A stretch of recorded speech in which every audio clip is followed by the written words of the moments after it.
Hello guys, we are back with our next lecture. In this lecture, let us go through the next topic. So the topic is a cache coherence problem, guys. So whenever we are using a cache, we will get one small problem, guys. Okay. So the problem is, as we know, the data which we store in cache is a copy of main memory. So basically, what is the structural representation, guys? So if you recall, here you will have your secondary memory, and in between you will be having your main memory, and this main memory is connected to cache, right?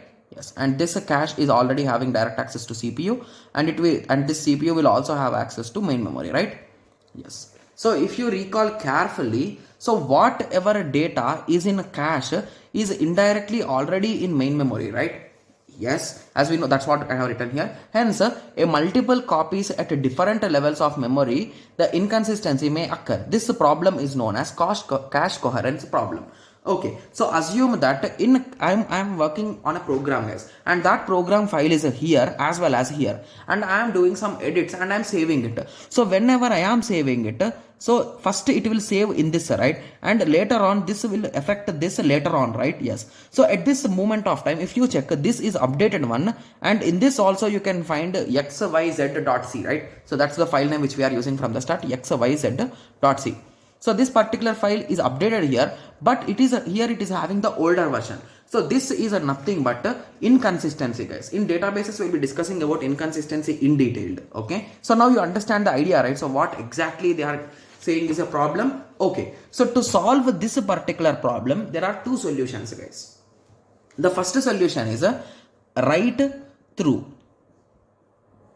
Okay. So you will be understanding it really easily, don't worry. So what write through says is, whenever you update a particular file, instantly update in both, I'll be writing it here, update in both main memory and cache. So it is clearly saying, it is saying that update in both, it is saying. Okay, so that concept is a write through, guys. Okay, so how it is going to update? So whenever cache has been updated, it will send the information to main memory. So there is a line, right? So in that it will send. Okay, so let us go through the theoretical explanation for this. So write through is used to maintain the consistency between the cache and main memory. According to it, if the cache copy is updated at the same time, main memory is also updated. So basically here x is updated to 20. Again here also x is updated to 30 immediately. Okay, from 20 it is updated to 30, so here also it is updated. Got it? Yes. But there is a small disadvantage here, guys. I am working on a variable called x, and it is used in a loop, guys. So that x value is moving from 0 to 1 million.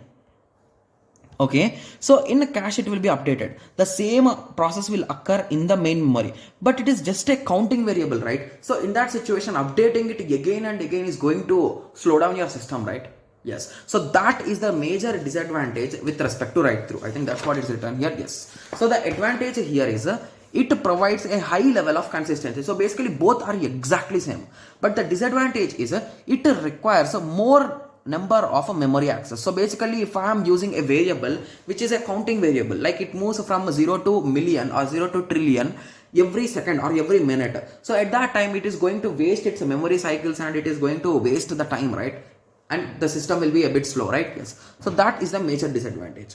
Okay, so that is the reason why we use a write back method, guys. Okay, so let us understand exactly what is this write back method.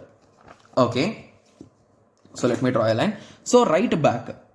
Okay, so whenever you update a particular cache block or cache line, so whenever you update it, you will indicate a tag bit, guys. So this tag bit is nothing but a modified bit they call.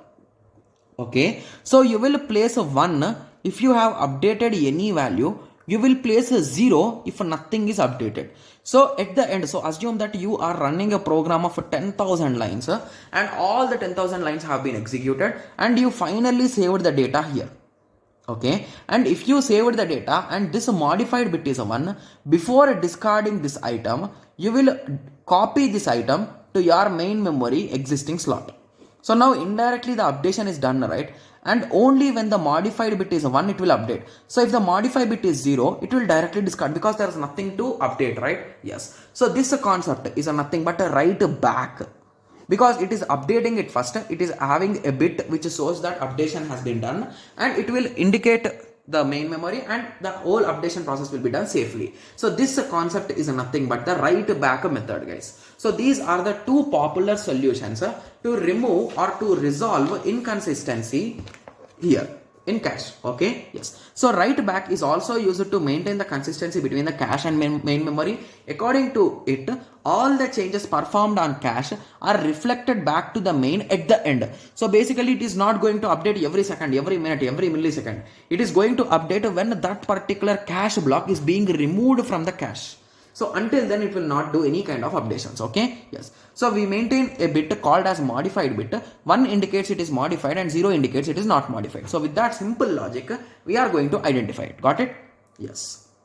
So the major advantage is it will utilize less memory access and it will take less operations, right? So only once you are going to update it, right? Yes. And one disadvantage is it may occur, inconsistency may occur. Because assume that suddenly there is a power cut, okay? So you are working on a program or you are working on a presentation, guys. Assume in that way, you thought that every second it is auto saving and everything, and you have directly shared, there is a power cut. So suddenly the system has been turned off. So at that time, if there is no recovery mode and all those modes, so as the data is not in cache or not, it is not saved in the main memory, that is lost, guys. So whatever you did is lost, right? Yes. So these type of inconsistencies will occur with write back cache, and but that is really rare. Okay, yes. So now I hope everyone got a clear idea about this cache coherence problem and two solutions, right? So these are the two solutions. So basically coherence is nothing but inconsistency in our cache data. Okay, yes. So the two solutions are write back and write through. Got it? Yes. So I hope everyone got a clear idea with respect to this. So now we are done with the memory hierarchy and memory organization concepts, guys. So in the next lecture, we will be starting the second part, that is input output, guys. Okay, yes. Okay, so that is our second part. Okay, just give me a second. So now we are done with this memory hierarchy. So now we'll be moving on to the IO interface. Okay, yes. So in the next lecture, let us discuss about the IO management. Okay, yes. So let us meet in the next lecture. Thank you. Thanks for watching. Like, share and subscribe for more awesome videos like this. Thank you.